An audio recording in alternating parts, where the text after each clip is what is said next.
Oke. Eh,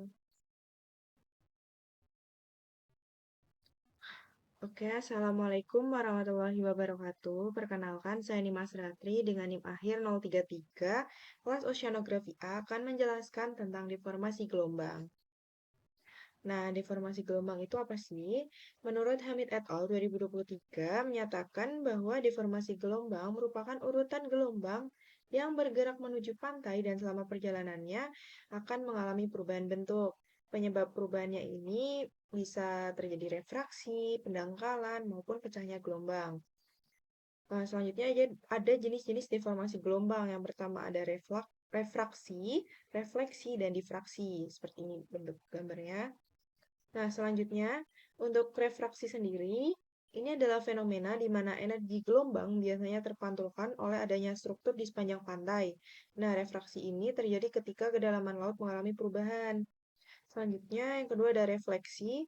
Refleksi sendiri adalah fenomena pada gelombang di mana gelombang memantul kembali ke arah sumber setelah bertemu dengan suatu hambatan atau rintangan. Yang terakhir ada difraksi, yaitu peristiwa di mana energi dalam gelombang berpindah ke daerah yang terlindung.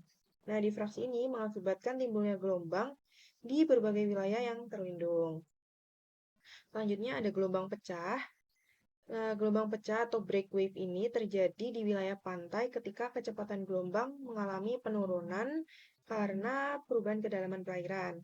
Nah, gelombang pecah ini itu salah satu bentuk ekstrim dari deformasi gelombang.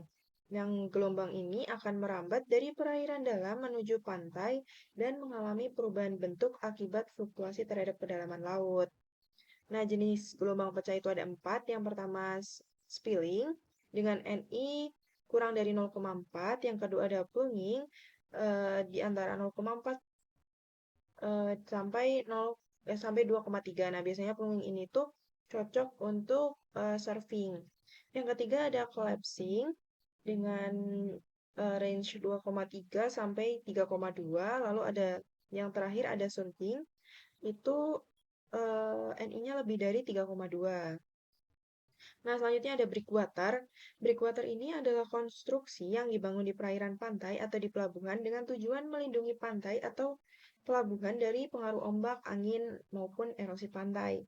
Nah, breakwater ini itu suatu struktur pembangunan di pantai yang bertujuan untuk meredam gelombang yang mendekati pantai dengan tujuan mengurangi energi gelombang sebelum mencapai pantai.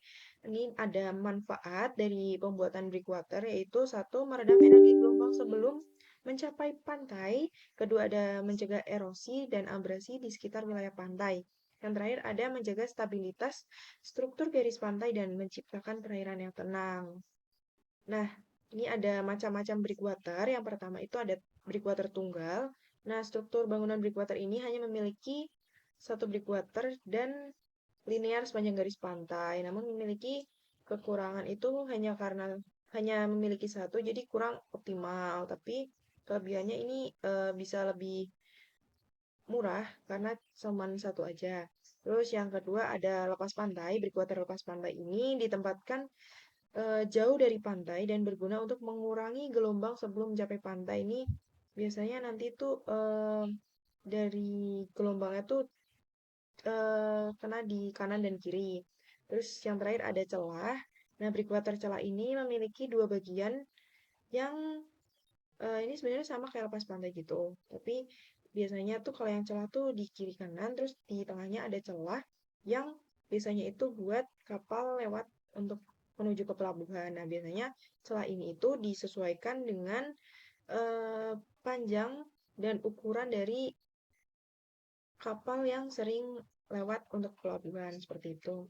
Ini yang kayaknya terakhir. Ya, udah selesai. Baik, sekian. Terima kasih.